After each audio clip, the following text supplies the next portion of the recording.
എംബോട്ടിക്കാബി എന്ന് പറഞ്ഞൊരു വെറൈറ്റി ഫ്രൂട്ടാണ്.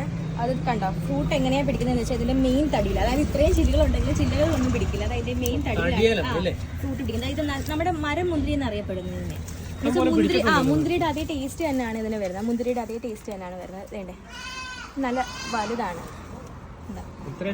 ഇത് ഇത്രയൂടി കളറാവും അന്നേരമാണ് കറക്റ്റ്. അതെ, മരമുന്തിരി ഇത്രയൂടി കളറാവും അന്നേരമാണ് പാകമാവുന്നത്. ഇതിനെ നമുക്ക് ഇത് പ്ലാന്റ് വെച്ച് കഴിഞ്ഞാൽ ഒരു 2 ഇയർ കഴിയുമ്പോഴേക്കും കായായി തുടങ്ങുന്നതാണ്. ഇതെന്ന് വെച്ച് കഴിഞ്ഞാൽ എപ്പോഴും കായ ഉണ്ടായിരിക്കും, അതായത് വർഷത്തിൽ ഒരുപാട് തവണ കായ്ക്കും. ഒരു 2-3 മാസം ഗ്യാപ്പിട്ടാണ് ഇത് കാ പിടിക്കുന്നത്. അതെ, ഇത് വെച്ചിട്ട് ഇതിന്റെ ഈ തൊലി ഊരുന്ന ഭാഗം കണ്ടോ, അതാണ് ഇതിന്റെ കാ പിടിക്കാൻ പരുവായി എന്നുള്ളതിനർത്ഥം. ഈ തൊലി ഊരി തുടങ്ങും. ഇത് അതിന്റെ കുഞ്ഞുങ്ങളാണ് കണ്ടോ, ഇവരുടെയൊക്കെ ഇത് കണ്ടോ, തൊലി ഊരി. അതെ, ഇതിന്റെ എല്ലാ തൈകൾ കണ്ടോ, ഇത്രയും തൈകൾ നമുക്ക് അവൈലബിൾ ആണ്. എല്ലാം നമുക്ക് സെയിലിനുള്ള തൈകളാണ്. അത് സെബാറ എന്ന് പറഞ്ഞ വെറൈറ്റിയാണ്. അതിന്റെ ഇലകൾക്ക് തമ്മിൽ വ്യത്യാസം അതെ, ഇഷ്ടം പോലെ പിടിക്കും. ഇതിന് കുറച്ച് സൈസ് കുറവാണ്. ഈ ഫ്രൂട്ടിന് സൈസ് കുറവ്, ആ ഫ്രൂട്ടിന് നല്ല സൈസ് ഉണ്ട്. അതാണ് ഒരു പ്രത്യേകത. ഈ രണ്ടുമായിട്ട് രണ്ട് വെറൈറ്റിയാണ്.